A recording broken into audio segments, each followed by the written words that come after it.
नमस्कार मित्रों, स्वागत है आपका हमारे चैनल पर। शाम के 7 बज चुके हैं और मैं आपके लिए लेकर आई हूं मणिपुर घटना से जुड़े हर एक सवाल का जवाब। तो शुरू करते हैं इस वीडियो को। मणिपुर में महिलाओं को निर्वस्त्र कर घुमाने की घटना ने पूरे देश को शर्मसार कर दिया है। यह घटना 4 मई को घटित हुई थी और जिसका वीडियो बुधवार 19 जुलाई को सोशल मीडिया पर वायरल हुआ, जिसे देखकर हर एक भारतवासी का कलेजा कांप गया। आज मैं इस वीडियो के जरिए हम मणिपुर की घटना पर बात करेंगे और समझने की कोशिश करेंगे कि क्यों मणिपुर में 3 महीने से हिंसा रुकने का नाम नहीं ले रही थी। आखिर वजह क्या है, क्यों मणिपुर सरकार इस हिंसा पर रोक नहीं लगा पा रही थी। चलिए जानते हैं कि यह हिंसात्मक घटना होना शुरू कब से हुई। आखिर वजह क्या थी जो एक ही राज्य के लोग एक दूसरे को मारने काटने के लिए तैयार हो गए। आइए जानते हैं कैसे एक ही राज्य के लोग एक दूसरे के दुश्मन बन गए। आइए शुरू करते हैं शुरुआत से। तारीख थी 27 मार्च 2023, जब मणिपुर हाईकोर्ट एक फैसला सुनाती है और फैसले में राज्य सरकार से कहती है कि मणिपुर राज्य में रहने वाली एक समुदाय को, जिसका नाम है मैतेई, उस मैतेई समुदाय को शेड्यूल ट्राइब का दर्जा दी जाए। मतलब मैतेई समुदाय को एसटी का दर्जा दिया जाए।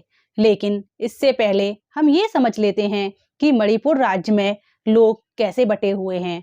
मतलब मणिपुर राज्य में कितने तरीके के समुदाय रहते हैं। मणिपुर राज्य में कुल 3 तरीके के समुदाय रहते हैं, जिसमें पहले मैतेई, जिस समुदाय में करीबन 90% लोग हिंदू हैं, और फिर कुकी समुदाय, और फिर तीसरे नंबर पर है नागा समुदाय। मणिपुर हाईकोर्ट ये फैसला सुनाती है कि मैतेई समुदाय को एसटी का दर्जा दे दिया जाए, और इस बात का पता जब कुकी और नागा समुदाय को पता चलता है तो यह समुदाय इस फैसले का विरोध करती हैं और उसके साथ राज्य में हिंसात्मक घटनाएं जन्म लेने लगती हैं।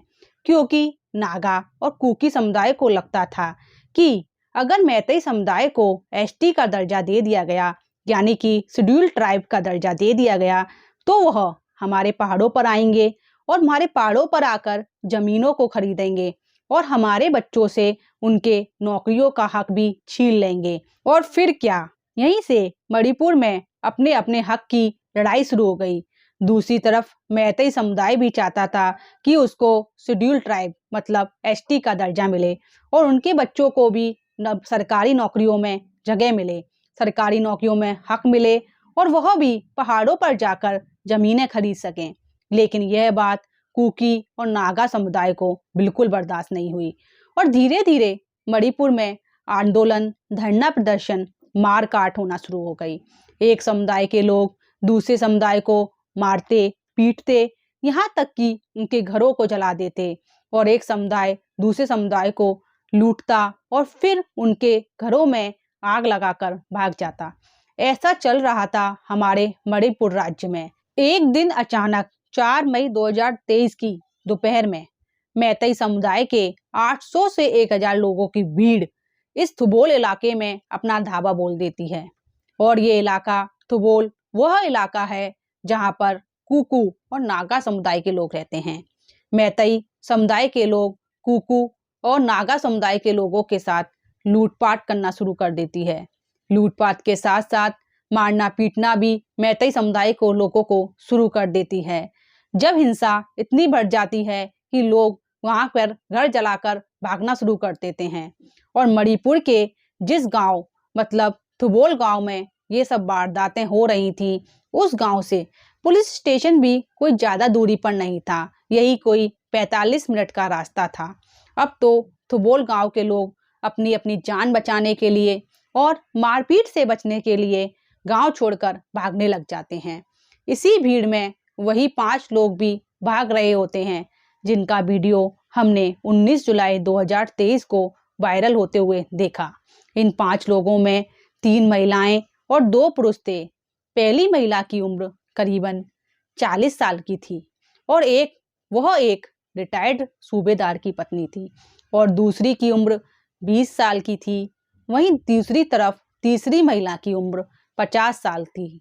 लेकिन जब यह भाग रहे होते हैं तो इत्तेफाक से मैतेई समुदाय के लोग इनको भागते हुए देख लेते हैं और उनका पीछा करते हैं, जिसके बाद वे पांचों अपनी जान बचाने के लिए जंगल में छुप जाते हैं। जंगल में छुपने के बाद इन पांचों को थोबल पुलिस ने बचा लिया था। पुलिस इन पांचों को अपने साथ स्टेशन ले जा रही थी, लेकिन मैतेई समुदाय की भीड़ जो करीबन 800 से 1000 लोग थे, थोबल पुलिस को बीच रास्ते में रोक लेती है और ये भीड़ इन पांचों को पुलिस हिरासत से दूर अपने साथ ले जाती है। पुलिस भी बिना विरोध के उन पांचों को उस भीड़ और उन उपद्रवियों के हाथों सौंप देती है। 3 पीड़ित महिलाओं में से एक महिला जो 40 वर्ष की थी, उसने अपने बयान में बताया कि जब हमने सुना कि मैतेई समुदाय की भीड़ पास के गांव को, घरों को जला रही है, तो हमारा परिवार और अन्य लोग वहां से भाग निकले, लेकिन भीड़ ने हमें खोज लिया।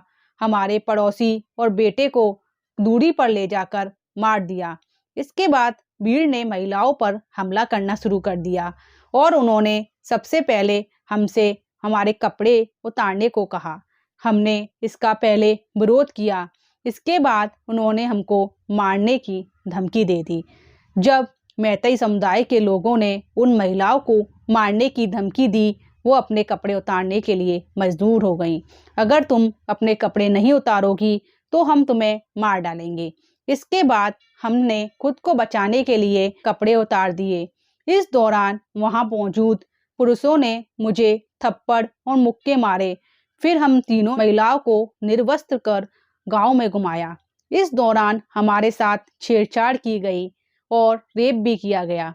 महिला ने आरोप लगाया कि मुझे सड़क के पास एक धान के खेत में खींच लिया गया और पुरुषों ने लेटने के लिए कहा। इसके बाद मैं खेत में लेट गई। तीनों लोगों ने मुझे घेर रखा था। उनमें से एक दूसरे से कह रहा था, चलो इसका रेप करते हैं, लेकिन उन्होंने ऐसा नहीं किया। मैं भाग्यशाली थी कि मेरे साथ रेप नहीं हुआ, लेकिन उन्होंने मेरे शरीर को छुआ जरूर था। इसके बाद 21 साल की युवती के साथ दिन दहाड़े बेरहमी से सामूहिक बलात्कार किया गया। जब 21 साल की युवती के छोटे भाई ने अपनी बहन की जान बचाने की कोशिश की, तो भीड़ ने उसकी भी हत्या कर दी।